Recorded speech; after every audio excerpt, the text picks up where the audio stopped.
Assalamualaikum warahmatullahi wabarakatuh. Perkenalkan, nama saya Wulan Fujiastuti dengan NIM 2110105004333. Tujuan dibuatnya video ini adalah sebagai tugas mata kuliah manajemen keuangan yang diajar oleh Bapak Ahmad Lutfi.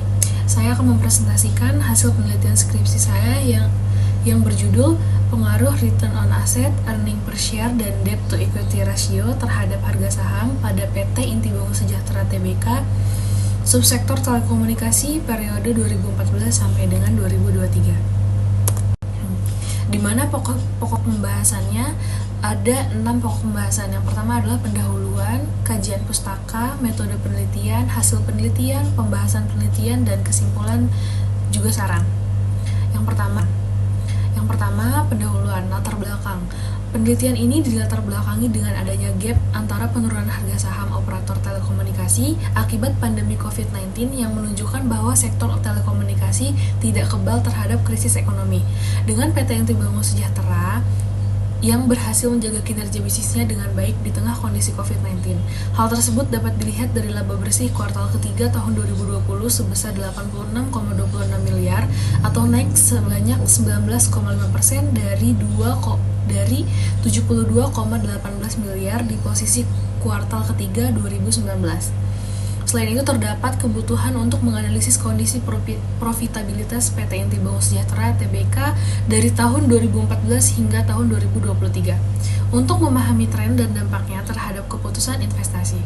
Penelitian ini bertujuan untuk mengidentifikasi faktor-faktor seperti return on asset, earning per share, dan debt to equity ratio yang mempengaruhi harga saham pada PT Intibangun Sejahtera Tbk.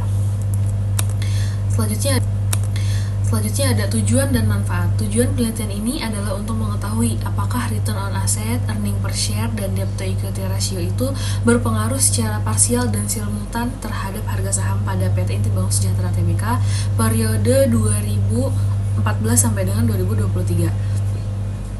Selain itu ada manfaat penelitian ini adalah diharapkan dapat memperluas pengetahuan mengenai faktor-faktor yang mempengaruhi harga saham, serta memberikan platform untuk menjadi referensi dan pertimbangan untuk penelitian mendatang.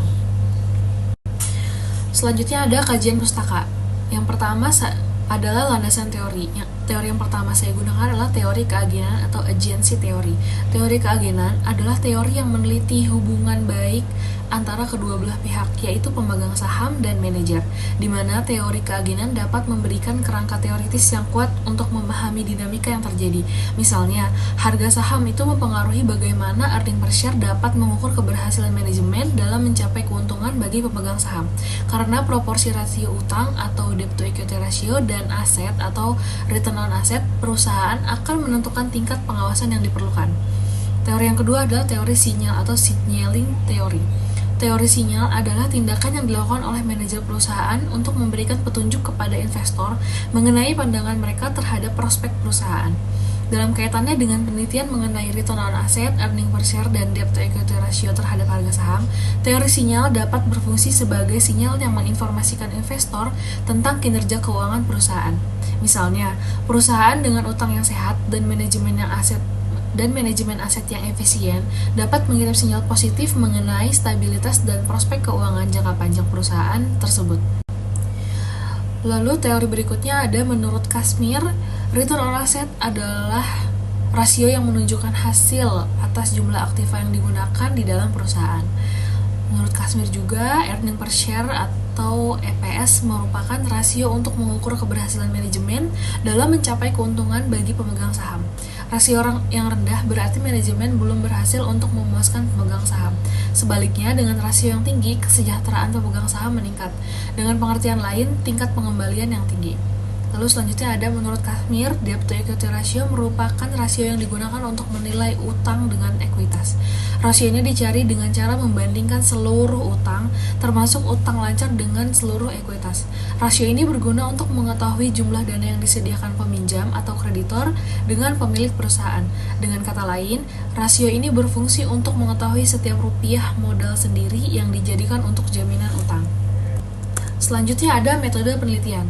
Metode penelitian ini menggunakan metode kuantitatif atau metode yang berdasarkan data dari hasil pengukuran variabel penelitian yang ada. Lalu menggunakan data yang sekunder, sumber data dari laporan keuangan PT Inti Bangun Sejahtera Tbk periode 2014 sampai dengan 2023 dengan alat bantu SPSS versi 26. Teknik analisis menggunakan teknik kuantitatif, yaitu analisis yang berhubungan dengan angka-angka dalam data yang akan diolah. Populasi dari penelitian ini adalah laporan keuangan PT Inti Bangun Sejahtera Tbk yang terdaftar di Bursa Efek Indonesia. Sampel yang digunakan penelitian adalah 10 tahun pengamatan laporan keuangan yang dimulai dari tahun 2014 sampai dengan 2023. Selanjutnya ada hasil penelitian. Di sini ada hasil uji statistik deskriptif, uji multikolinearitas, uji normalitas, uji autokorelasi, uji linear berganda, uji T, uji F, uji koefisien korelasi, dan uji koefisien determinasi.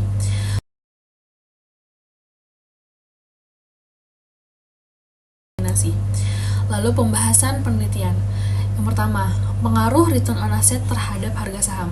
Berdasarkan hasil pengujian yang telah dilakukan, variabel return on asset menunjukkan nilai T hitung lebih kecil dari T tabel atau minus 5,875 itu lebih kecil daripada 2,447 dengan nilai signifikan sebesar 0,001 yang lebih kecil daripada 0,05 yang artinya HO ditolak dan HA diterima, sehingga dapat disimpulkan bahwa return on asset berpengaruh negatif signifikan terhadap harga saham.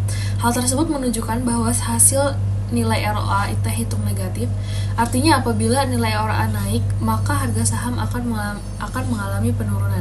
ROA bersignifikan terhadap harga saham, maka naik atau turunnya harga saham akan dipengaruhi. Yang kedua ada pengaruh earning per share terhadap harga saham.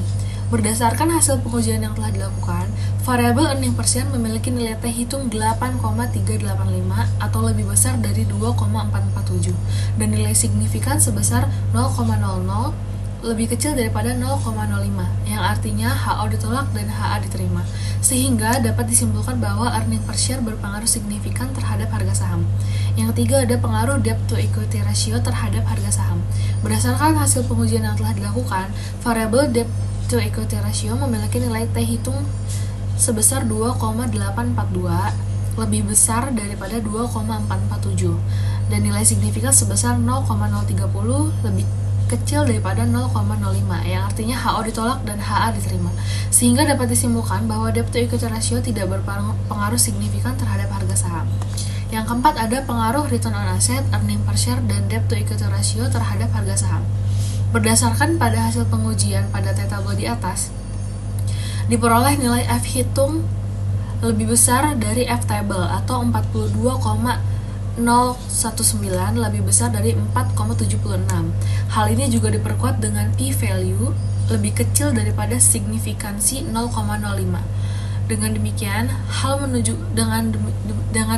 hal ini menunjukkan bahwa terdapat pengaruh yang signifikan secara simultan antara return on asset, earning per share, dan debt to equity ratio terhadap harga saham pada PT Inti Bangun Sejahtera.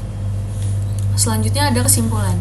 Kesimpulan yang pertama adalah return on asset berpengaruh negatif signifikan terhadap harga saham pada PT Inti Bangun Sejahtera Tbk periode 2014 sampai dengan 2023.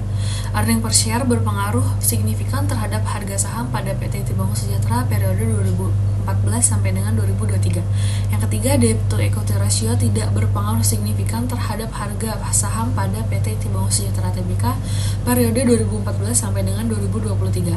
Yang keempat, terdapat pengaruh yang signifikan secara simultan antara return on asset, earning per share, dan debt to equity ratio terhadap harga saham pada PT Inti Bangun Sejahtera Tbk. Lalu selanjutnya ada saran.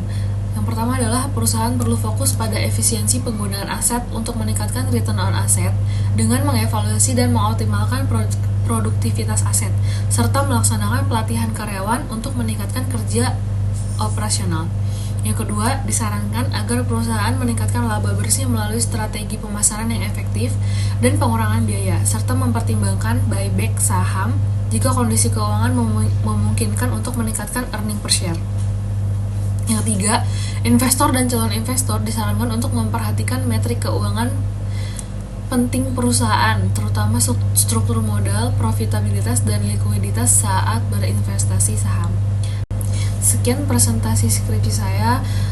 Mohon maaf jika masih banyak kesalahan. Billahi taufiq wa hidayah. Wassalamualaikum warahmatullahi wabarakatuh.